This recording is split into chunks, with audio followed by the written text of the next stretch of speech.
up, weirdos? My name's Felicia and I like scary movies, and today we're talking about The Lodge. Whew. This is the new movie from Severin Fiala and Veronica Franz. They are the Austrian duo that brought us Goodnight Mommy a few years ago. I saw Goodnight Mommy in theaters and it scared the bejesus out of me and everyone I was with. I was literally like covering my eyes, squirming in my seat like, whoa, I remember being so scared in that movie. It was honestly one of my most like visceral theater experiences because I also went in knowing nothing. I was just like, I'm going to see a horror movie tonight and I don't know anything about it. And by the end, I was like destroyed and I liked it. So obviously I was very excited to hear they're making a new movie. This movie is also produced by Hammer Films, which is very cool. It's, I think, their first English language movie they've done as a duo. And the duo is interesting. So I was very lucky at the screening I went to this week in New York. I went to the Angelica Theater in Manhattan, if you know it. And there was a Q&A afterwards with Veronica and Severin and a couple of the actors. And I just want to mention to you guys how this duo met because I think it's so fascinating.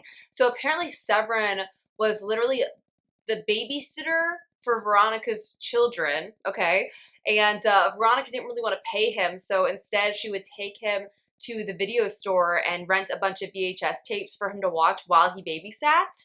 And then she would get home from whatever she was doing, and then she would just sit down. They would just keep watching the movies, and they just realized they had the same taste in horror movies. They really liked a lot of the films from the 60s, particularly, of course, the Hammer films. And eventually they started making movies together, and I was just like, that is so delightful and strange. Okay, so here's a little bit of plot without giving any bad spoilers away. Our main character of Grace, played by Riley Keough, she's actually the granddaughter of Elvis, which is just very cool. And in this movie looks exactly like Drew Barrymore. Mostly like in the trailer and like promotional shots, I keep being like, Drew Barrymore? Is that weird? Just me? But anyways, she is the lone survivor of an evangelical suicide cult that she escaped when she was 12 years old. So that's sort of her backstory, PTSD situation. And years later, she is about to become the stepmom to two children, Aiden and Mia.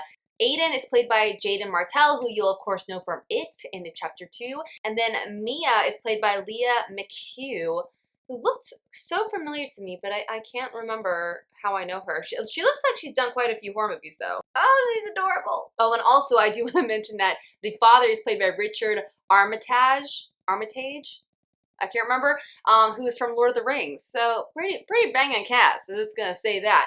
Now, as a new sort of stepmother figure, the children are very resentful and standoffish to Grace. So the whole family decides they're going to go up to this isolated lodge in the middle of winter to celebrate the holidays together. And of course, a couple days in, the dad has to get called off to work, which leaves the two children in the care of Grace. And then things go bad. They basically get snowed in, and then a lot of terrifying things happen. Some of them may or may not be supernatural, which is a little bit of a difference from Goodnight Mommy. This movie has a little bit more of a supernatural tinge to it. But while I was watching this movie, I felt like I could definitely tell it was by the same people as Goodnight Mommy. It's an excellent follow-up feature. It has a lot of the things that I loved about Goodnight Mommy while still being its own beast. So let's talk about what I loved. First of all, I just love the atmospheric tone in this movie. It is so bleak. It is dark, it is heavy, and there is really no letting up. During the Q&A, they also mentioned that when they got the scripts, they basically took all the humor out of it, which is just sort of their style, and I can say that is true. There was not a lot of moments of like, oh, ha ha ha, break the tension with a funny moment. It's like, ha ha ha, tension, tension, tension, more tension.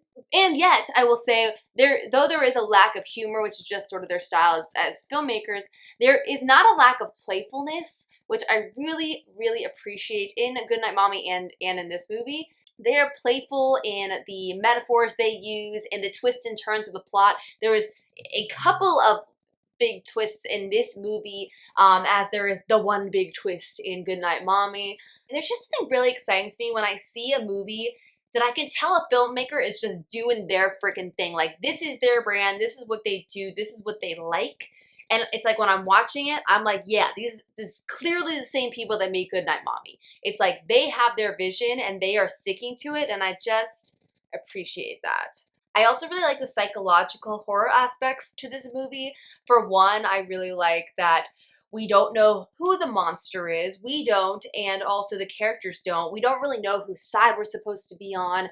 And then we have the characters themselves, like, are they crazy? Are they really experiencing these things? Like, what's going on? And there's so many, like, questions like that as you go through that you just never really know what to believe. And I think that makes the movie like 10 times scarier. What really makes the movie scary to me is that when you're watching it, there is not a single reliable narrator. It's sort of like you don't even know who you're supposed to be following, and you don't know who you can trust as a storyteller. And so you feel as confused and terrified as the characters do. And I just think they did such a good job of that in Goodnight Mommy, and they did it again here. I also really love the isolation aspect of this film because it's sort of like The Shining, right? It's like, it's winter. You're in this isolated location. No one can get to you. You can't get to anyone else. You're stuck with the people you're stuck with no matter how crazy they get. And that is just such a perfect environment for terrifying things to happen. This movie is also dealing with a bunch of different themes. First of all, like, you got trauma. And that seems to be in a lot of horror movies recently, which is just interesting to note. And the thing about the isolation in this movie is that they are isolating 3 characters that all have a shit ton of trauma happening, okay? And they're putting them together in this house in a snowstorm saying you can't get out and leaving them there. And it's like, okay, what's gonna happen? It's honestly like The Shining, but more horrifying because it is more than just one character that is dealing with trauma and reacting to that trauma because everyone's gonna react to it in their own special way. I'll also say that the movie is beautifully filmed. It is just gorgeous. The cinematographer's name is Thimios Bakatakis, and he did a great job. I feel like he really captured the isolation of the lodge in a way that was like very, very chilling. And that, I don't even know how to express this. I guess I do. The movie is literally cold. Like, yes, there's a lot of snow, but just from how it looks to how it feels, the experience of watching this movie makes you cold. Like, I'm being dramatic, but that's literally how I felt watching it. I was like, I am like chilled to my bone because it is so bleak and horrifying. And also everyone's just so cold. I feel like there are other things I want to talk about right now, but I want this to be a spoiler-free review because this is one of those movies that if you know what happens, it will ruin it for you and it will make the film less effective. So I really want you guys to go see it.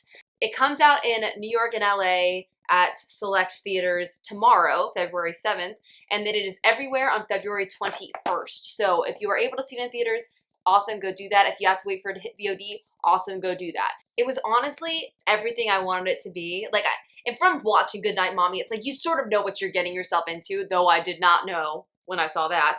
But now I do know. It's like you have to be aware that you're going into this bleak, intense experience that is not going to let up until the movie is over, and it's still like gonna leave you in like a dark, sad place. And I know that sounds like a bad thing, but it is somehow enjoyable because we like horror movies here. I don't know. Whenever you get a chance to watch it, please do. Let me know what you think down in the comments, and I will see you in my next video. Have a nice scream. Bye.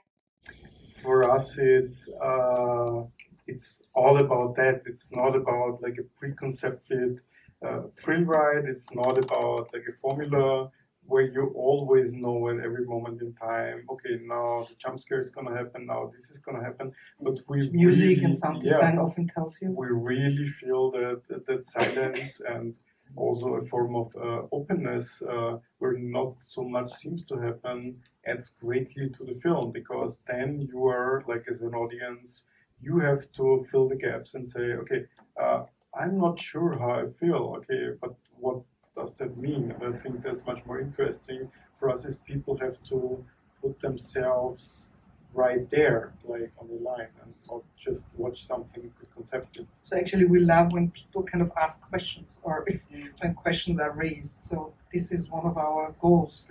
And Hollywood hates it. Yes. It's like what we had the first test screening, there were like people like talking afterwards, and we had to sit behind them, like, yeah. We watched them. We would sit now in the last row, and you will talk about the film, and we would have to listen. Yeah, and people were talking, and we're like, oh my God, it's great. They have questions.